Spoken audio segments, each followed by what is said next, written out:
ہو چکا ہے جو ہوگا حضور جانتے ہیں تیری عطا سے خدایا حضور جانتے ہیں. اب یہ آرگومنٹ ڈسکس تو کیا جائے تو بھائی میں کوئی رائے نہیں دے رہا ہوں.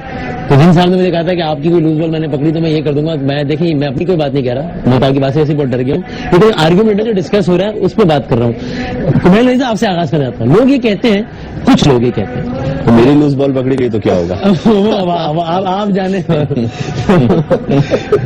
اس کے لیے ان کی آپ سے خاص محبت ہونا ضروری. جنید بھائی آئیں گے پھر بچانے کے لیے. اب جنید بھائی تو بادی ہو گئے نا. تو سر اب وہ یہ کہا تھا کہ جناب آپ دیکھیے, یعنی کافی لوگوں میں نے دیکھا ہے وہ باقاعدہ کیلکولیشنز کر رہے ہیں کہ دیکھیے یہ پر بندہ اتنے لاکھ کے اخراجات ہوتے ہیں, تو اگر فار ایگزامپل یہ بندہ حج پر نہ جائے تو اس سے وہ اتنے لوگوں کی شادیاں ہو سکتی ہیں, اتنے غریبوں کو کھانا کھلایا جا سکتا ہے, اور پھر یہی کام آپ بڑے لیول پہ کر لیں, اتنے سارے لوگ اتنے سارے پیسے بچا کے یہاں لگا دیں تو اتنے مسائل حل ہو جائیں. آپ نے جو ہے وہ ایک اور ایکٹیویٹی آپ نے جاری رکھی ہوئی ہے, یہ اس میں کتنا دم ہے اس آرگومنٹ میں یا نہیں ہے؟ ایک صاحب نے مجھ سے یوں کہا کہ یہ پیسہ کسی کنسٹرکٹیو چیز پہ لگ جاتا تو بڑا اچھا تھا. تو میں نے ان سے کہا کہ کیا کہنا آپ کے اس ڈسٹرکٹیو آرگومنٹ کا. تو باقاعدہ ایک انگلش کالم ایک صاحب نے مجھے بھیجا تھا سوشل میڈیا پر 3-4 دن پہلے, اس کا اختتام اب نقل کفر نباشت کے عنوان سے, کہ میں خالی ان کی بات نقل کر رہا ہوں. انہوں نے کہا کہ I am a hardcore Muslim but I will never go to Hajj. اچھا, میں سخت مسلمان ہوں لیکن میں کبھی حج پہ نہیں جاؤں گا, اس لیے کہ اس پہ اتنا پیسہ یہاں نعوذ باللہ من ذالک ویسٹ ہو رہا ہے جو یہاں لگ سکتا تھا. انہوں نے موارد لکھے تھے اس کے. اچھا. تو پھر ایک صاحب نے سے اس پہ تبصرہ مانگا تو ہم نے اس پہ جواب یہ دیا کہ انہوں نے فقط اتنا لکھنے پہ کیوں اکتفا کیا کہ I will never go to حج.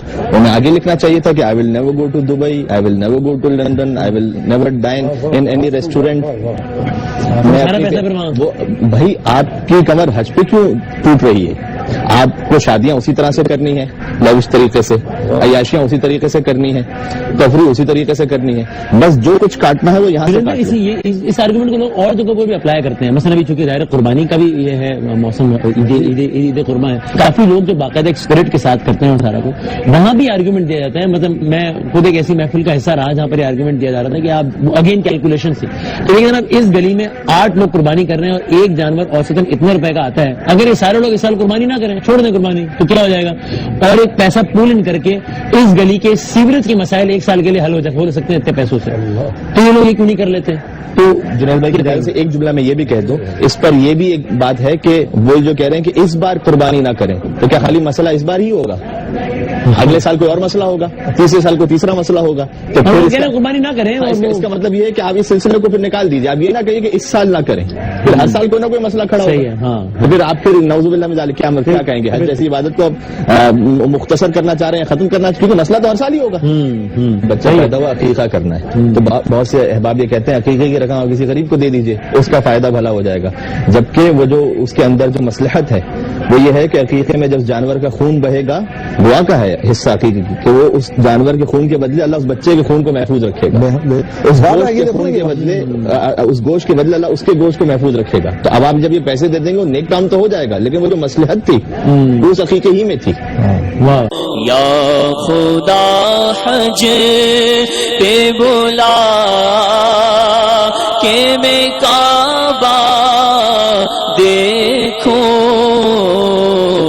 کاش ایک بار میں پھر بھی میٹھا مدینہ دیکھوں.